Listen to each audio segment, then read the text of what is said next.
Good morning, everybody. Welcome. It is week 3 in English 110, and we're going to start our week off just like normal with a quick look at what is happening this week. So the good news is, for those of you who are wanting to take a tiny break from writing paragraphs, you have a knowledge check instead of your normal writing assignment this week. So one of the few weeks in English 110 where we have that. So let me go ahead and take a look at the course with you. This is already in the student view, so this should look just like you see it. If you didn't catch it last week, I did post a separate video about using Word and Blackboard together. Many of you had a few struggles, I don't want to say many. Some of you had some struggles with getting things just kind of set up in Word and getting those assignments attached to the official assignment to turn those in. So here you go. Here's a separate video that might help with that. As I mentioned, we are going into week 3. So let's click on unit 3. One of the major components, of course, of college level writing is that we are learning how to package our ideas. Having a thesis statement, for example, is one of the most important parts of essay writing, especially in the college world. But honestly, life would be a lot easier if everybody had a clear thesis statement. Sometimes when you listen to someone speak at an event or on TV or something, it's like, what is your point? Right? Just kind of ramble on. So thesis statements are where we state our point, right? So this week you're going to be learning about that and how to write them, where to place them. And then, of course, the other part of that, the other side of that, is using sources to prove that thesis.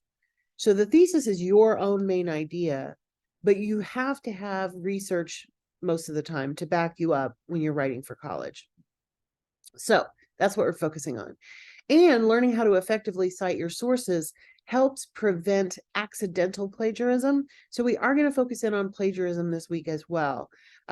Most people, I find, most people do not plagiarize because they're lazy. They plagiarize because they panic. So how do we prevent plagiarism? Well, we do our own work, number one, but we also prevent plagiarism by citing our sources correctly. So that's what we're focusing on this week. As usual, I want you to focus on the readings and resources before you ever attempt to do the unit discussion board, or certainly before you take the knowledge check. So let's take a look at what we are going to be learning. First part, developing a thesis statement. There's a couple things to read there, nothing terribly long, and there is an activity that focuses on how you can even use effective, how using a thesis statement would make even writing an email to somebody more effective. This is kind of playing into what I was talking about earlier. I believe that if the whole world would embrace thesis statements, we would have a lot better understanding of what we're talking about. So anyway, so activity, as usual, you complete the activities, you click on them, and you go through the whole thing. It teaches you something. A couple of you had problems last week getting it to save. The good news is, and I answered that individually, but the good news is that I technically don't even get a notice when you complete those. So it's no harm, no foul. If you have trouble getting it to complete, getting, it to check off, it's okay. It's not going to affect your grade in this class, but I would still report it, like put in a work order, put in a note to the help desk so that they know that it is having some issues. Second section, avoiding plagiarism. And there's a couple of really interesting things with the activities for this one. And one of those is what we call self-plagiarism. Now, a couple of you may have had some issues with this, and I've talked to you separately about it. One of the things that is really crucial at Post is that you are not allowed to turn in the same work twice. Now, there are some exceptions to that. Partial papers, we're going to be writing pieces and parts of the argument essay leading up to the argument essay. You're going to turn those things in more than once because they will eventually become part of something larger. But if you, for example, if you have taken this class before and it didn't finish it for whatever reason, and you're taking it again, you cannot use the assignments that you've already turned in again. It's called self-plagiarism. Post has a strict policy against it. Some colleges will allow you to use previous work. Most college instructors will allow you to use previous work to build upon, but only if you are really making revisions and changing it and that sort of thing. And usually it's a cycle of you get the feedback, you make it better. You get the feedback, you make it better. So anyway, you're going to learn about that. You're going to learn about that this week. And we're also going to have some information on paraphrasing. So essentially, when you're using research, there's a couple of different ways that we incorporate that research into our own ideas. One, of course, is to quote it. Here's what this person said. The other one, though, is to paraphrase it.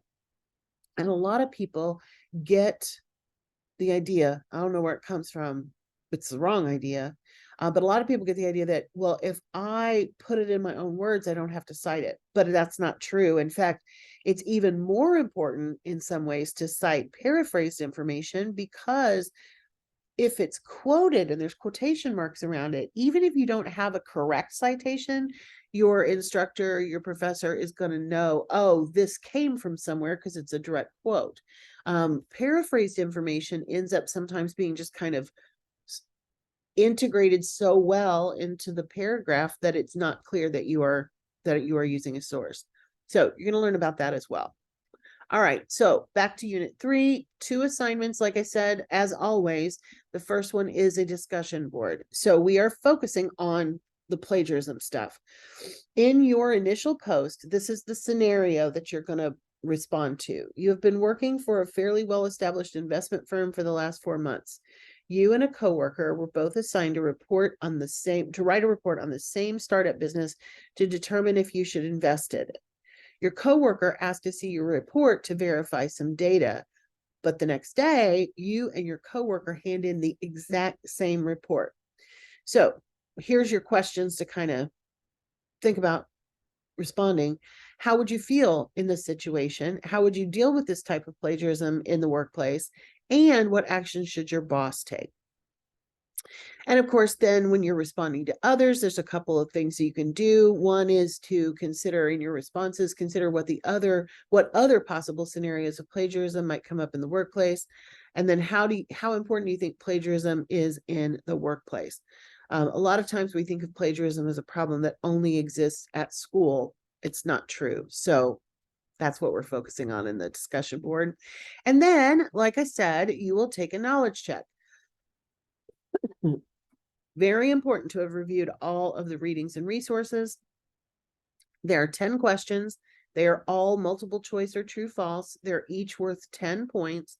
And the good news is you can take this knowledge check more than one time. So if you didn't get a great score the first time, if you want to take it again, that's absolutely fine. You don't have to do anything to contact me. Unlike the writing assignments that are, you can only submit it once unless you get special permission. On the knowledge check, you can take it more than once. So schedule for the week. You need to have your initial discussion board posted by Wednesday night. And then you have the rest of the week, of course, to respond to your classmates. And then with the knowledge check, of course, that is also due next Sunday night. So you have a full week for that. All right, I will be touching base with you during the week, but you've got your marching orders. So I hope everybody has a great week 3. You will be getting your feedback on week 2 coming up. So make sure that when a grade pops up in your grade book that you take a look at the feedback. If you've forgotten how to look at the feedback, I went over that in last week's weekly walkthrough. So please review that. And I know if you're watching this, I'm preaching to the choir, but please continue to view all the videos and anything that I put in the announcements, because it really is designed to help you succeed in the class. All right. Everybody take care. Have a great week 3, and I will see you next Monday. All right, everybody have a great one.